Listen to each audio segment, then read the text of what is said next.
काँग्रेस नेते राहुल गांधींच्या गाडीवर हल्ला झाल्याची माहिती आता समोर येते। भारत न्याय यात्रेदरम्यान हल्ला झाल्याचा स्थानिक काँग्रेस नेत्यांनी दावा केलेला आहे। बिहारमध्ये सध्या राहुल गांधी यांची ही भारत जोडो न्याय यात्रा सुरू आहे आणि याच दरम्यान राहुल गांधींच्या गाडीवर हा हल्ला झाल्याची माहिती आता समोर येते। बिहारमधील पश्चिम बंगालच्या सीमेलगत राहुल गांधींच्या गाडीवर हा हल्ला झाल्याची माहिती आता समोर येते। तोडफोड झालेल्या कारमधून राहुल गांधींचा प्रवास अद्यापही सुरू आहे।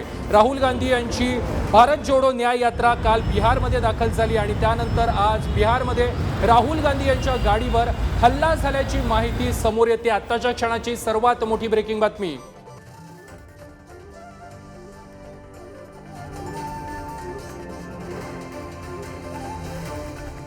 राहुल जी उधर है, चारों तरफ देखो, कोई यहाँ सिक्योरिटी के इंतजाम है, कोई इंतजामियत नहीं है। वो चाहते कुछ ना कुछ घटना घटे, बदनाम हो राहुल जी की बस। এই যে ভিড় এত মানুষের উপস্থিতি নিজের থেকে জনসমর্থনে তারা এসেছে, কিন্তু এই সমর্থন কি ভোট বাক্সে আসবে? আমি গণৎকার নই, যখন ভোট হবে তখন বুঝতে পারবেন। পুলিশকে অভিযোগ জানি কি করবে, এখানকার পুলিশ আন্ধা পুলিশ, এখানকার পুলিশ মিউট মাম, তাদেরকে কি বলবো আমরা, সব দেখে কিছু দেখে না এরা। শুভেন্দু অধিকারী উল্টোপাল্টা কথা বলছেন। দাদি আমি আমাদের স্পোক্স পার্সন, তাদেরকে জিজ্ঞেস করবেন, আমাদের অনেক স্পোক্স পার্সন আছে, তাদেরকে জিজ্ঞেস করবেন।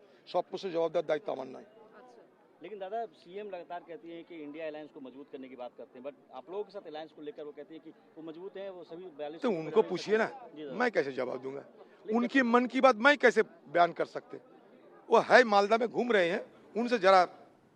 काँग्रेस नेते राहुल गांधींच्या गाडीवरती हल्ला झालेला आहे आणि या संदर्भात अधिक माहिती देत आहेत आमचे प्रतिनिधी शिवाजी काळे। शिवाजी, बिहारमध्ये पोहोचल्यानंतर काल राहुल गांधींची यात्रा बिहारमध्ये पोहोचली आणि आज त्यांच्या गाडीवरती हल्ला झालेला आहे, काय अधिकची माहिती आहे? बिहारच्या लगत असलेल्या मालदा भागामध्ये पश्चिम बंगालमध्ये हा हल्ला झालेला आहे। त्यावेळेस त्यांच्यासोबत अधिरंजन चौधरी हे देखील सोबत होते। पश्चिम बंगालचे काँग्रेसचे नेते आहेत आणि राष्ट्रीय स्तरावरती देखील काम करतात आणि मागच्या बाजूने कोणीतरी या सगळ्या संदर्भात दगडफेक केली, काही लोक म्हणतात की वीट मारली, त्यामध्ये काचा फुटलेल्या आहेत गाडीच्या आणि सगळ्यात महत्त्वाचं म्हणजे राहुल गांधी यांना धोका आहे अशा संदर्भाचं पत्र देखील काँग्रेसच्या नेत्यांनी या अगोदरच केंद्रीय गृहमंत्रालयाला लिहिलं होतं। ज्या पद्धतीने आसाममध्ये असताना राहुल गांधी यांना त्रास देण्यात आला स्थानिक नेत्यांकडनं, ते पाहता राहुल गांधी यांच्या जीवाला धोका आहे असं सातत्याने काँग्रेसचे नेते म्हणत होते। मात्र आता पहिल्यांदा दगडफेक झाल्यानं आता केंद्रीय गृहमंत्री अमित शाह या संदर्भात काही पावलं उचलतात का हे पाहणं महत्त्वाचं आहे, कारण काँग्रेस नेते राहुल गांधी यांच्या घरातील आत्तापर्यंत 2 व्यक्तींची हत्या झालेली आहे, ते महत्त्वाच्या पदावर असताना झालेली आहे। एक होत्या इंदिरा गांधी, त्या पंतप्रधान होत्या, दुसरे त्यांचे वडील राजीव गांधी यांची देखील हत्या झालेली आहे। त्यामुळं राहुल गांधी कुटुंबाला एसपीजी होती, मोदी सरकार सत्तेत आल्यानंतर त्यांची एसपीजी काढून घेण्यात आली आणि आता जेव्हा राहुल गांधी दौऱ्यावर आहेत भारत जोडो न्याय यात्रेच्या, त्या दरम्यान त्यांच्यावरती शिवाजी तुम्ही आपल्या सोबत असेच राहा।